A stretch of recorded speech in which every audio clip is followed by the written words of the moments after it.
Hello friends, आज मैं आपके लिए बहुत ही इम्पोर्टेंट टॉपिक लेके आई हूँ और आज की वीडियो में हम फर्टिलाइज़र के ऊपर बातचीत करने वाले हैं।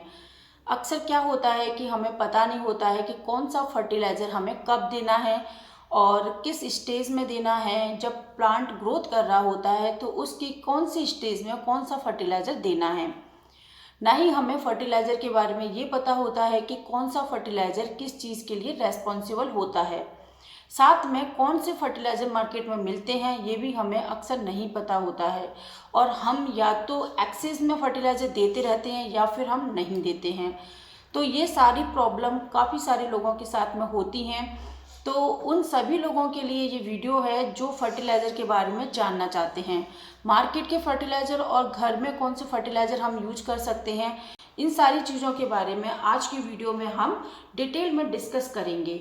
वीडियो बहुत ज़्यादा इम्पोर्टेंट है, वीडियो लास्ट तक आप ज़रूर देखना क्योंकि इसकी एक एक लाइन बहुत ज़्यादा इम्पोर्टेंट होने वाली है। तो चलिए वीडियो शुरू करते हैं। सबसे पहले तो हम जानते हैं कि फर्टिलाइज़र का क्या यूज़ है।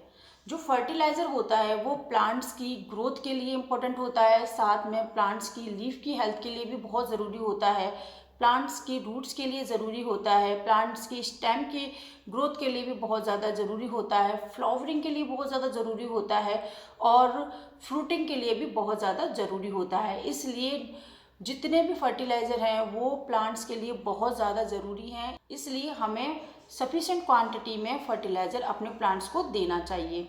तो अब हम बात करते हैं फर्टिलाइज़र की। तो दो तरह के फर्टिलाइज़र होते हैं, एक होता है माइक्रोन्यूट्रिएंट फर्टिलाइज़र, दूसरा होता है मैक्रोन्यूट्रिएंट्स फर्टिलाइज़र।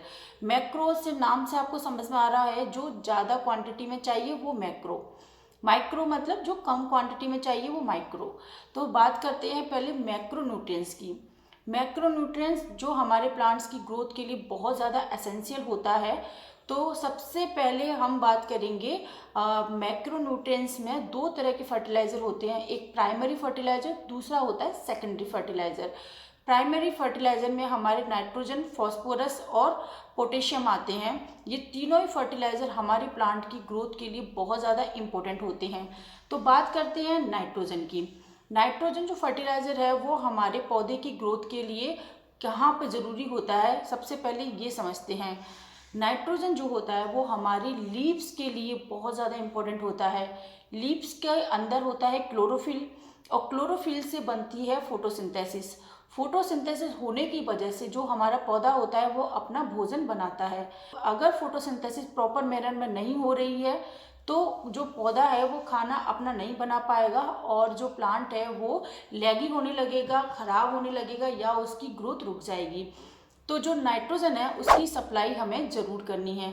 अब बात करते हैं नाइट्रोजन आखिर लीव्स के अंदर कहाँ पे होता है।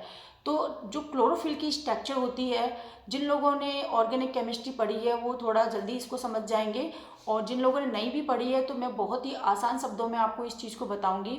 मैं यहाँ आपको स्क्रीन पर क्लोरोफिल की स्ट्रक्चर दिखा रही हूँ। इस क्लोरोफिल की स्ट्रक्चर में आपको 4 नाइट्रोजन के एटम्स दिखाई दे रहे हैं।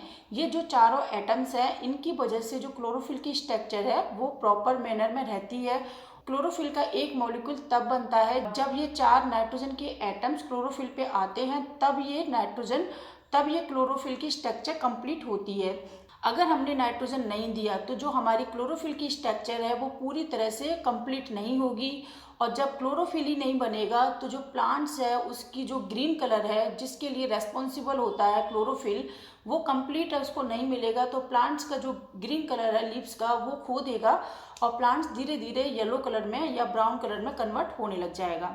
इसलिए प्लांट्स की लीव्स की ग्रोथ के लिए नाइट्रोजन की बहुत ज़्यादा ज़रूरत होती है। अब हम बात करते हैं फॉस्फोरस की। फॉस्फोरस की रिक्वायरमेंट प्लांट को कहाँ पर होती है ये जानते हैं। फॉस्फोरस प्लांट को ग्रोथ की डेवलपमेंट में और फ्लावरिंग की डेवलपमेंट में हेल्प करता है। तो फ्लावर और ग्रोथ दोनों के लिए फॉस्फोरस की रिक्वायरमेंट होती है। इसकी वजह से सफिशिएंट क्वांटिटी में हमें फॉस्फोरस देना चाहिए। अब ये चीज़ें हमें कैसे देनी है वो हम आगे डिस्कस करेंगे, अभी हम पहले बेसिक चीज़ें जान रहे हैं। अब बात करते हैं पोटेशियम की। पोटेशियम जो होता है वो ओवरऑल प्लांट की ग्रोथ के लिए, प्लांट की फ्लावरिंग के लिए, प्लांट के फ्रूटिंग के लिए और डिजीज से प्लांट को बचाने के लिए ज़रूरी होता है। तो ये 3 मैक्रोन्यूट्रिएंट्स हैं जो प्लांट को सबसे पहले और सबसे ज़्यादा ज़रूरी है। अब बात करते हैं मैक्रोन्यूट्रिएंट्स में सेकेंडरी मैक्रोन्यूट्रिएंट्स की, जो प्लांट्स को इसके बाद में दूसरे नंबर पर जिन न्यूट्रिएंट्स की हमें आवश्यकता होती है वो है सेकेंडरी न्यूट्रिएंट्स। सेकेंडरी न्यूट्रिएंट्स में सबसे पहले आता है कैल्शियम। अगर आप पौधे को कैल्शियम सही क्वांटिटी में नहीं देते हैं तो क्या होगा, जो कैल्शियम है उसका क्या काम होता है कि प्लांट्स की जो सेल वॉल होती है, यानी प्लांट्स की जो बाहरी कवरिंग होती है वो सेल वॉल की बनी हुई होती है। अगर आपने कैल्शियम सही क्वांटिटी में नहीं दिया है तो प्लांट्स की जो आउटर कवरिंग है वो हेल्दी नहीं होगी।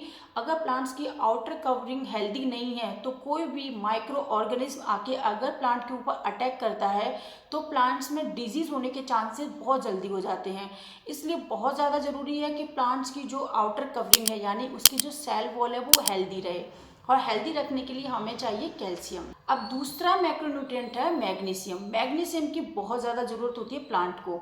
अब मैग्नीशियम की कहाँ ज़रूरत है, मैंने अभी थोड़ी देर पहले ही आपको क्लोरोफिल की स्ट्रक्चर बताई थी जहाँ पे नाइट्रोजन के 4 एटम दिखाए थे।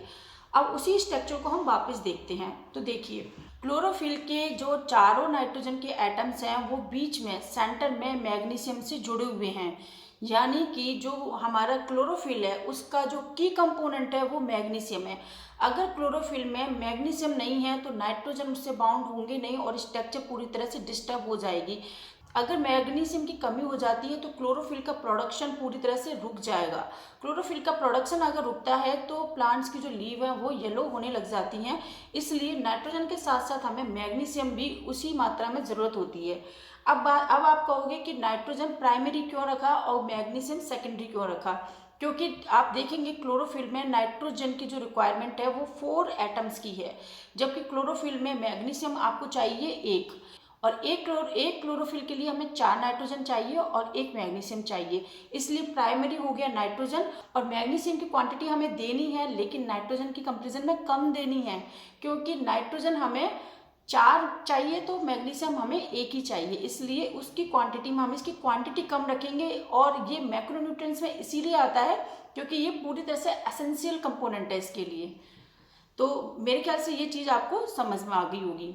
तो अब आप कहोगे कि मैग्नीशियम का सोर्स क्या है, तो मार्केट में बहुत आसानी से इप्सम सॉल्ट मिल जाता है जिसमें मैग्नीशियम भरपूर मात्रा में होता है और ये रिच मैग्नीशियम का सोर्स है। आप वहाँ से मैग्नीशियम की कमी पूरी कर सकते हैं। और कैल्शियम के लिए आप मार्केट में कई सारे कैल्शियम के लिक्विड और पाउडर फॉर्म में आपको फर्टिलाइजर मिल जाएंगे, वो आप मार्केट से लेके आ सकते हैं। अब तीसरा मैक्रोन्यूट्रिएंट्स है सल्फर। सल्फर जो होता है वो एंजाइम की ग्रोथ, प्रोटीन सिंथेसिस और मेटाबॉलिज्म के लिए बहुत ज़्यादा इंपॉर्टेंट होता है। इसलिए सल्फर की क्वांटिटी भी हमें सही मात्रा में पौधे में देनी है। अब ये तो थे हमारे मैक्रोन्यूट्रिएंट्स। अब हम आते हैं माइक्रोन्यूट्रिएंट्स में। पौधे के लिए माइक्रोन्यूट्रिएंट्स की भी रिक्वायरमेंट होती है और ये बहुत कम क्वांटिटी में देने होते हैं। तो सबसे पहला माइक्रोन्यूट्रिएंट्स है आयरन। आयरन क्लोरोफिल के प्रोडक्शन के लिए हेल्प करता है और जो लीव्स हैं उनको ग्रीन रखने में भी हेल्प करता है। अब दूसरा है जिंक। जिंक जो होता है वो पौधे के अंदर बनने वाले एंजाइम्स के लिए और ग्रोथ की रेगुलेशन के लिए बहुत ज़्यादा इंपॉर्टेंट होता है। अब तीसरा है कॉपर। कॉपर जो होता है वो सीड्स के प्रोडक्शन के लिए बहुत ज़्यादा इंपॉर्टेंट होता है। अब चौथा है मैग्नीज। मैग्नीज जो होता है वो फोटोसिंथेसिस के लिए और रूट्स की ग्रोथ के लिए इम्पोर्टेंट होता है। अब पांचवा है बोरोन। बोरन फ्रूट्स और फ्लावर डेवलपमेंट में काम में आता है। और छठा माइक्रोन्यूट्रिएंट्स है मॉलिब्डेनम। मॉलिब्डेनम नाइट्रोजन के कन्वर्जन में हेल्प करता है। इस तरह से इन सभी न्यूट्रिएंट्स की प्लांट्स को रिक्वायरमेंट होती है। अब हम जानते हैं कि किस कंडीशन में हमें कितना कितना माइक्रोन्यूट्रिएंट्स किसको देना है। अब हम जानेंगे कि फर्टिलाइजर कितने तरह के होते हैं। तो 2 तरह के फर्टिलाइजर होते हैं, एक ऑर्गेनिक होता है और दूसरा सिंथेटिक होता है। तो ऑर्गेनिक में कौन कौन से फर्टिलाइजर आते हैं? कंपोस्ट है, जैसे लीफ कंपोस्ट है या फिर आपने काउ डंग का कंपोस्ट बनाया है, ये सारे ऑर्गेनिक में आते हैं। इसके अलावा मैन्योर है, वो भी ऑर्गेनिक फर्टिलाइजर है। बॉन मील है, वो भी ऑर्गेनिक फर्टिलाइजर में आता है और ये फॉस्फोरस रिच होता है जो रूट्स और फ्लावरिंग के लिए बहुत ज़्यादा इंपॉर्टेंट होता है। एक आता है फिश इमल्सन। ये नाइट्रोजन को जल्दी से बूस्ट कर देता है और लीव्स को आपको जल्दी से हरा भरा कर देता है। एक आता है सीवीड एक्सट्रैक्ट। सीवीड एक्सट्रैक्ट का काम होता है, जो प्लांट जब हम रिपोर्टिंग करते हैं उस टाइम प्लांट स्ट्रेस में चला जाता है, उसके स्ट्रेस को कम करने के लिए या रजिस्ट करने के लिए हम सीवीड एक्सट्रैक्ट देते हैं और ये प्लांट की ग्रोथ के लिए भी काम में आता है। और अब बात करते हैं सिंथेटिक फर्टिलाइज़र की। सिंथेटिक फर्टिलाइज़र में एक ग्रेनुल फॉर्म में फर्टिलाइज़र आते हैं, एक लिक्विड फॉर्म में आते हैं, दूसरे कंट्रोल रिलीज फर्टिलाइज़र आते हैं और तीसरे फॉलियर स्प्रे वाले फर्टिलाइज़र आते हैं। तो जो ग्रेनुल वाले आते हैं वो ग्रेनुल फॉर्म में होते हैं, नाम से समझ में आ रहा है, और लिक्विड वाले होते हैं वो लिक्विड फॉर्म में आते हैं, ये भी नाम से समझ में आ रहा है। तीसरे आते हैं कंट्रोल रिलीज फर्टिलाइज़र, ये कैप्सूल फॉर्म में या छोटे छोटे पिल्स टाइप में होते हैं जो एनकोटेड रहते हैं और इनको एक बार डालने के बाद में धीरे धीरे से इसमें से न्यूट्रिएंट्स रिलीज होते रहते हैं और ये लॉन्ग लास्टिक होते हैं। तीसरे तरह के होते हैं फॉलियर स्प्रे, जो हम लीव्स के ऊपर स्प्रे करते हैं, वो वाले फर्टिलाइज़र होते हैं। अब पौधों की ग्रोथ के लिए बेस्ट फर्टिलाइज़र क्या है, तो सबसे पहले जानते हैं कि नाइट्रोजन की सप्लाई हम कहाँ से पूरा कर सकते हैं।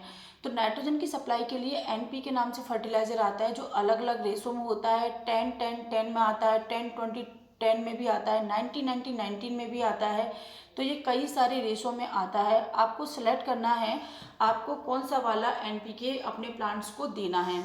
ये पूरी तरह से डिपेंड करेगा कि आपके पौधे को कितनी नाइट्रोजन की सप्लाई चाहिए। और दूसरा होता है यूरिया। यूरिया के अंदर नाइट्रोजन बहुत ज़्यादा क्वांटिटी के अंदर होता है, तो ये भी एक फर्टिलाइज़र है जो आजकल कम प्रैक्टिस में है। नाइट्रोजन रिच जो था वो लीव्स के लिए था। अब बात करते हैं फ्लावरिंग के लिए और फ्रूटिंग के लिए हमें कौन सा फर्टिलाइज़र चाहिए। फ्लावरिंग और फ्रूटिंग के लिए हमें फॉस्फोरस रिच चाहिए, जिसके लिए सबसे बेस्ट है डीएपी। डीएपी में फॉस्फोरस काफ़ी अच्छी क्वांटिटी में होता है, इसलिए आप ये बूस्टर लेके आ सकते हैं। इसके अलावा बॉन मिल नाम से भी एक फर्टिलाइज़र आता है, वो भी आप दे सकते हैं, क्योंकि बॉन्स जो होती हैं उनके अंदर फॉस्फोरस अच्छी खासी क्वांटिटी में होता है। तो ये हो गया फॉस्फोरस के लिए। अब इप्सम सॉल्ट होता है जो मैग्नीशियम का बहुत अच्छा सोर्स होता है, वो भी आप मार्केट से लेके आ सकते हैं। अब हम बात करेंगे कि फर्टिलाइज़र के लिए क्या क्या टेक्निक अपनानी है, यानी किस तरह से हमें फर्टिलाइज़र को देना है। एक फर्टिलाइज़र जो सॉइल में देना होता है, जैसे मैंने अभी आपको बताया कि जो ग्रेनुल वाले फर्टिलाइज़र आते हैं उनको हम ग्रेनुल फॉर्म में, जो हमारा पॉट है, जिस साइज़ का पॉट है उसके अकॉर्डिंग कम क्वांटिटी में इसको देते हैं। तो ये होते हैं हमारे सॉलिड फर्टिलाइज़र जो सॉइल के अंदर डायरेक्ट डाले जाते हैं। दूसरा होता है लिक्विड फर्टिलाइज़र, जो हम पत्तियों पे स्प्रे करके यूज़ में लेते हैं। इसमें जो पत्तियां होती हैं उस फर्टिलाइज़र को डायरेक्ट लीव्स से एब्जॉर्ब करती हैं और जो लीव्स की ग्रोथ है और लीव्स का जो कलर है वो काफ़ी ग्लॉसी हो जाता है। एक फर्टिलाइज़र आते हैं हाइड्रोपोनिक, जो सॉइल की पीएच को मेंटेन रखते हैं। एक और आते हैं स्लो रिलीज फर्टिलाइज़र, जो मैंने अभी थोड़ी देर पहले आपको बताया कि ग्रेनुल शेप में या फिर कैप्सूल शेप में फर्टिलाइज़र आते हैं। इनसे जो न्यूट्रिएंट्स होते हैं धीरे धीरे रिलीज होते हैं। इनको हम सॉइल के अंदर दबा के रख सकते हैं और जब भी हम पानी देंगे इनमें से धीरे धीरे न्यूट्रिएंट्स निकलते रहेंगे और पौधा लंबे टाइम तक न्यूट्रिएंट्स इनसे लेता रहता है और बार बार हमें पौधे में माइक्रो न्यूट्रिएंट्स डालने की रिक्वायरमेंट भी नहीं रहती है। अब हम बात करते हैं कुछ कॉमन डिजीज़ के बारे में जो कि माइक्रो न्यूट्रिएंट्स की कमी होने की वजह से हो जाती है। सबसे पहले येलोइश लीफ अगर आपके पौधे की हो गई है तो इसका मतलब है आपके पौधे के अंदर नाइट्रोजन की डेफिशिएंसी हो चुकी है। तो आप नाइट्रोजन रिच फर्टिलाइजर पौधे को दीजिए, तो इससे आपकी जो लीव्स हैं जो येलो हो रही हैं वो येलो होना बंद हो जाएगी। अब एक प्रॉब्लम होती है पर्पल स्टेम होने की, यानी कि जो स्टेम है, जो इनकी ब्रांचेज हैं वो पर्पल कलर में होने लगी हैं। इसका मेन रीज़न होता है कि प्लांट के अंदर फॉस्फोरस की कमी हो चुकी है, फॉस्फोरस की डेफिशिएंसी है। तो इसके लिए आप फॉस्फोरस रिच न्यूट्रिएंट उनको दीजिए तो आपकी ये प्रॉब्लम सॉल्व हो जाएगी। तीसरी एक प्रॉब्लम होती है ब्राउन लीव्स होने की। आपकी जो लीव्स हैं वो ब्राउन होने लग जाती है, इसका मतलब है पोटेशियम की कमी होने लगी है। तो पोटेशियम डेफिशिएंसी के लिए आप पोटेशियम रिच जो भी फर्टिलाइज़र है वो आप दे सकते हैं। पोटेशियम सबसे अच्छी क्वांटिटी में मिलता है आपके घर में केले के छिलके के अंदर, तो आप वहाँ से इसकी कमी को पूरा कर सकते हैं। अब तीसरी एक प्रॉब्लम होती है कि आपके पौधे की ग्रोथ रुक चुकी है, आपके पौधे की ग्रोथ स्टैंड हो गई है। इसका मेन रीज़न है कि आपके पौधे के अंदर माइक्रो न्यूट्रिएंट्स सफिशिएंट मात्रा में नहीं है, इसलिए आप बैलेंस क्वांटिटी में सभी तरह के माइक्रो न्यूट्रिएंट्स दीजिए तो पौधे की जो ग्रोथ है वो बढ़ने लग जाएगी। अब कुछ DIY मैं बताती हूँ जो आप अपने घर की रेमेडीज से बनाकर पौधों में दे सकते हैं। सबसे बेस्ट है बनाना, जो पोटेशियम के लिए बहुत ज़्यादा इम्पोर्टेंट होता है। आप केले के छिलकों को ओवरनाइट भिगो के रख दीजिए और उसके बाद में जो उसमें लिक्विड आता है उसमें 4 टाइम्स पानी मिला के उसको डाइल्यूट करके अपने पौधों के अंदर दे दीजिए, तो उस पोटेशियम की जो कमी है वो पूरी हो जाएगी। या फिर आप केले के छिलकों को धूप में सुखा लीजिए, सुखाने के बाद में उन छिलकों को मिक्सर में ग्राइंड कर लीजिए। ग्राइंड करने के बाद में आप उनको पाउडर फॉर्म में अपने पौधों में महीने में 1 बार दे दीजिए। इस तरह से आप पोटेशियम की कमी को पूरा कर सकते हैं। दूसरी चीज़ है एग सेल्स। जो अंडे जो होते हैं उनकी जो सेल्स होती हैं बाहर, जिनको अक्सर हम फेंक देते हैं, उनके अंदर कैल्शियम बहुत ज़्यादा अच्छी क्वांटिटी में होता है। इसलिए आप उन एग सेल्स को क्रश करके सुखा के और उनको आराम से पानी में दे सकते हैं, या फिर आप उन एग सेल को पानी के अंदर भिगो के रख दें और उस पानी को भी आप उसमें डाइल्यूट करके दे सकते हैं। तीसरा है टी। टी भी इसके लिए, कैल्शियम के लिए काफ़ी अच्छा फैक्टर है। आप चाय की जो पत्ती होती है वो भी पौधों को एज ए फर्टिलाइज़र वीक में 1 बार या फिर 15 दिन में 1 बार दे सकते हैं। कॉफ़ी, हमारी किचन के अंदर कॉफ़ी होती है और कॉफ़ी एसिडिक सॉइल बनाने के लिए बहुत ज़्यादा इंपॉर्टेंट होती है। इसलिए अगर आपके पौधों को एसिडिक सॉइल की रिक्वायरमेंट है तो थोड़ी सी कॉफ़ी आप 15 दिन में 1 बार दे दीजिए, 1 चम्मच कॉफ़ी, उससे आपका काम हो जाएगा। एक और चीज़ है, जो लकड़ी की राख होती है उसको भी हम एज ए फर्टिलाइज़र यूज़ में ले सकते हैं। लकड़ी की राख के अंदर पोटेशियम सही क्वांटिटी में होता है और वो सॉइल की जो पीएच है उसको भी बैलेंस कर देती है। इसलिए आप लकड़ी की राख का भी यूज कर सकते हैं। एक मॉलिस फर्टिलाइज़र आता है जो प्लांट के अंदर माइक्रोबियल एक्टिविटीज़ को बढ़ाता है। जो प्लांट को एसेंशियल माइक्रो ऑर्गेनिज्म होते हैं उनकी ग्रोथ को बढ़ा देता है और उसकी वजह से हमारी जो सॉइल है वो काफ़ी हेल्दी हो जाती है और फर्टाइल हो जाती है। अब हम जानेंगे कि पौधों के लिए क्या क्या गलतियां हमें नहीं करनी चाहिए। जब भी हम फर्टिलाइज़र दे रहे हैं तो किस किस चीज़ों का हमें ध्यान रखना है। पौधों में फर्टिलाइज़र देने में हम क्या क्या गलतियां कर देते हैं उनको समझते हैं। सबसे पहली गलती करते हैं कि पौधों के अंदर ओवर क्वांटिटी में हम फर्टिलाइज़र दे देते हैं। हमें ऐसा लगता है कि अगर हमने ज़्यादा फर्टिलाइज़र दे दिया तो हमारा पौधा बहुत जल्दी जल्दी ग्रोथ करेगा और हेल्दी हो जाएगा, लेकिन ऐसा नहीं होता है। हमें उसको कम क्वांटिटी में देना है और रिक्वायर्ड क्वांटिटी में ही हमें फर्टिलाइज़र देना है। अगर आपने बहुत ज़्यादा एक्सेस में फर्टिलाइज़र दे दिया है तो जो उनकी जो रूट्स हैं बहुत ज़्यादा नाजुक होती हैं, वो रूट्स होती हैं वो जलने लग जाती हैं, ख़राब हो जाती हैं और उसकी वजह से आपका जो पौधा है वो लेगी हो जाता है और धीरे धीरे ख़राब होना शुरू हो जाता है।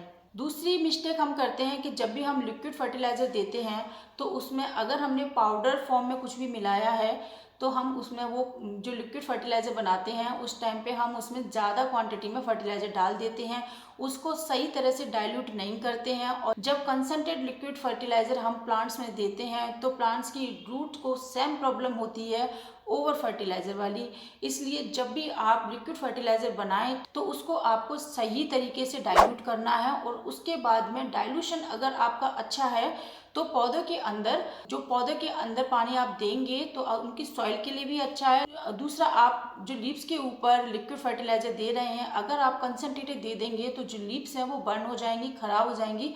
इसलिए डाइल्यूशन करना आपको उसका बहुत ज़्यादा ज़रूरी है। तीसरा होता है जो हमारी सॉइल होती है उसकी जो पीएच है उसको हमेशा मेंटेन रखना है। कौन से पौधे के लिए किस तरह की पीएच चाहिए, जैसे एसिडिक पीएच होती है और दूसरी बेसिक पीएच होती है। तो एसिडिक और बेसिक पीएच किस पौधे को कौन सी पीएच की मिट्टी हमें ज़रूरी है, हमें वो चीज़ ध्यान में रख के पौधे को न्यूट्रिएंट देना है। अब चौथी जो सबसे बड़ी गलती हम क्या करते हैं वो ये होती है कि हम एक बार में ही सारे तरह के फर्टिलाइज़र दे देते हैं, जबकि ऐसा आपको नहीं करना है। करना क्या है, जब पौधा छोटा है तब आपको उसकी रूट्स डेवलप करनी है, तब हमें उस स्टेज में ऐसा फर्टिलाइज़र देना है जो उसकी रूट्स की ग्रोथ करे। लेकिन जब थोड़ा पौधा बड़ा हो जाएगा तब हमें उसकी लीव्स चाहिए होंगी, तो उस क्वांटिटी में हमें वो फर्टिलाइज़र ज़्यादा देना है जो इसकी लीव्स की ग्रोथ करेगा। फिर आएंगे उसमें फ्लावर। जब पौधा फ्लावरिंग करना शुरू करता है तब आपको फ्लावरिंग वाले न्यूट्रिएंट्स की ज़्यादा ज़रूरत है। उस कंडीशन में आपको फ्लावरिंग वाले न्यूट्रिएंट जो मैंने पहले आपको बताए हैं उनमें से आपको देना है। और जब वो फ्रूटिंग करने लग जाता है तब आपको फ्रूटिंग वाले माइक्रो न्यूट्रिएंट्स उनको देने हैं। और जब वो सीड प्रोड्यूस करता है तब आपको सीड्स के अकॉर्डिंग देने हैं। तो एक पौधे की कई सारी स्टेज होती हैं। जब वो छोटा होता है फिर वो लीव्स बनाना शुरू करेगा और उसके बाद में उसमें फ्लावर आएंगे, फ्लावर के बाद में उसमें फ्रूट्स आएंगे और उसके बाद में उसमें सीड्स डेवलप होती हैं। तो ये अलग अलग स्टेज होती है। तो उसके अकॉर्डिंग हमें प्लांट्स की रिक्वायरमेंट के अकॉर्डिंग प्लांट्स कौन सी स्टेज में है वो देख के हमें पौधे को हमें न्यूट्रिएंट्स देने हैं। तो आज का वीडियो मैंने काफ़ी डिटेल में आपको बताया है और कोशिश की है कि जितने भी फर्टिलाइज़र हैं उनके बारे में आपको अच्छे से बता सकूं। अगर आपको मेरा वीडियो अच्छा लगा हो थोड़ा सा भी और आपको इससे कुछ भी सीखने का मौका मिला हो तो चैनल को सब्सक्राइब ज़रूर कर देना। मेरा चैनल अभी नया है, बहुत ज़्यादा सब्सक्राइबर नहीं है, लेकिन इसको हल्के में नहीं लेना क्योंकि इस पर बहुत सारी चीज़ें आने वाली है बैक टू बैक। तो हम इसमें बहुत ज़्यादा काम करने वाले हैं और आपको हर बार एक अच्छी नॉलेज, वो भी एक पूरी डिफाइंड नॉलेज आपको देंगे। इधर उधर से हमें लेना नहीं है, हम बहुत अच्छे से स्टडी करके आपको सारी चीज़ों के बारे में नॉलेज देते हैं। और मेरा नाम है दीप्ति सोनी और मैं फार्मा एक्सपर्ट हूँ, इसलिए मुझे मेडिसिन्स के बारे में और इन सब चीज़ों के बारे में अच्छी नॉलेज है।